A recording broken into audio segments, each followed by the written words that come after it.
ભગવાન વિષ્ણુનો પ્રથમ અવતાર થયો, શ્રી રામ હનુમાનનો જન્મ થયો, આ મહિનામાં બ્રહ્માજીએ સૃષ્ટિની રચના કરી.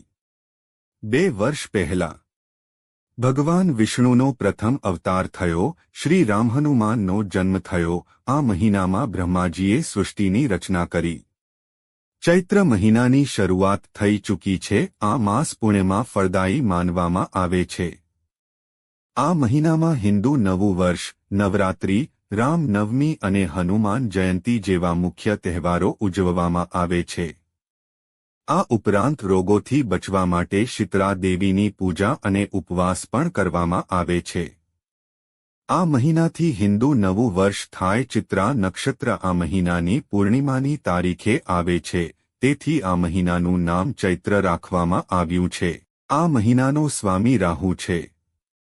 આ મહિનામાં રોહિણી અને અશ્વિની નક્ષત્ર શૂન્ય છે. એટલે કે જે દિવસે આ નક્ષત્ર હોય તે દિવસે કોઈ વિશેષ કાર્ય શરૂ ન કરવું જોઈએ, અન્યથા આર્થિક નુકસાન થવાની સંભાવના છે. આ મહિનાની અષ્ટમી અને નવમી તિથિઓને પણ શૂન્ય ગણવામાં આવે છે. આ તિથિઓમાં મોટા કામ શરૂ કરવાથી પણ બચવું જોઈએ. ઉજ્જૈનના સમ્રાટ વિક્રમાદિત્યે ચૈત્ર માસની શુક્લ પક્ષની પ્રથમ તિથિએ વિક્રમ સંવતની શરૂઆત કરી હતી. ત્યારથી આ દિવસે હિન્દુ નવું વર્ષ ઉજવવાની પરંપરા ચાલી આવે છે. આ તિથિ પર વર અને ગ્રહો અનુસાર જ્યોતિષીઓ દ્વારા સમગ્ર વર્ષ માટે આગાહી કરવામાં આવે છે. લગભગ દર વર્ષે ચૈત્ર માસના શુક્લ પક્ષની પ્રથમ તિથિએ સૂર્ય અને ચંદ્ર બંને મેષ રાશિના પ્રથમ રાશિમાં હોય છે. આવા સંયોગો આ મહિનામાં જ બને છે. ધર્મના પરિપ્રેક્ષ્યમાં અખૂટ પુણ્ય અને સર્જનની શરૂઆતનો મહિનો. એક પુરાણો અનુસાર આ મહિનામાં ભગવાન વિષ્ણુના ચતુર્ભુજ સ્વરૂપની પૂજા કરવાની પરંપરા છે.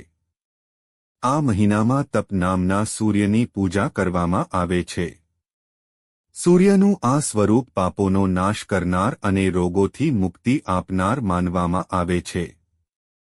2. શાસ્ત્રો અનુસાર ચૈત્ર મહિનાના શુક્લ પક્ષની પ્રથમ તિથિથી સત્યયુગની શરૂઆત થઈ હતી, તેથી તેને યુગાદી તિથિ પણ કહેવામાં આવે છે.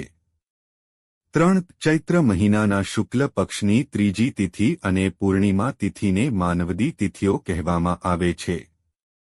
એટલે કે આ દિવસે કરવામાં આવેલ દાનથી અખૂટ પુણ્ય પ્રાપ્ત થાય કે છે.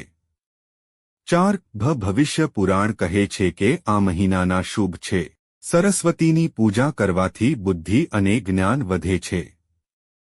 5. મહાભારત અનુસાર આખા ચૈત્ર મહિનામાં એક વાર ભોજન કરવાથી માત્ર લાંબુ આયુષ્ય જ નહીં પરંતુ આર્થિક લાભ પણ થાય છે. શાસ્ત્રો અનુસાર આ મહિનામાં મીઠા વગરના ઉપવાસ કરવાથી રોગો દૂર થાય છે. 6. વામન પુરાણ કહે છે કે ચૈત્ર મહિનામાં બ્રાહ્મણોને અન્ન, દક્ષિણા અને પાન દાન કરવાનું ખૂબ મહત્વ છે. ચૈત્ર માસમાં વસ્ત્ર, પલંગ અને આસનનું દાન કરવાથી ઘણું પુણ્ય મળે છે.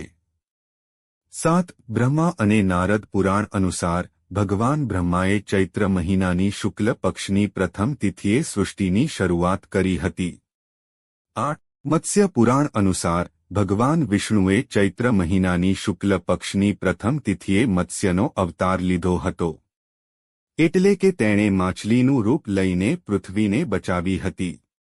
9. માર્કંડે પુરાણ અનુસાર ચૈત્ર મહિનાના શુક્લ પક્ષની શરૂઆત વસંત નવરાત્રિથી થાય છે. આ 9 દિવસોમાં દેવીની પૂજા કરવાથી રોગો, દુઃખ અને દોષ દૂર થાય છે. 10. અગસ્ત્ય સંહિતા કહે છે કે શ્રી રામનો જન્મ ચૈત્ર મહિનાના શુક્લ પક્ષની 9મી તારીખે થયો હતો અને હનુમાનજીનો જન્મ આ મહિનાની પૂર્ણિમાએ થયો હતો. વિજયા આપનાર દેવી બ્રહ્મચારિણીની આ રીતે કરો પૂજા અર્ચના. ભગવાન શિવને મેળવવા માટે ઘણા વર્ષો સુધી નિર્જળ તપસ્યા કરી, તેથી નામ બ્રહ્મચારિણી પડ્યું. ભગવાન શિવને મેળવવા માટે ઘણા વર્ષો સુધી નિર્જળ તપસ્યા કરી, તેથી નામ બ્રહ્મચારિણી પડ્યું.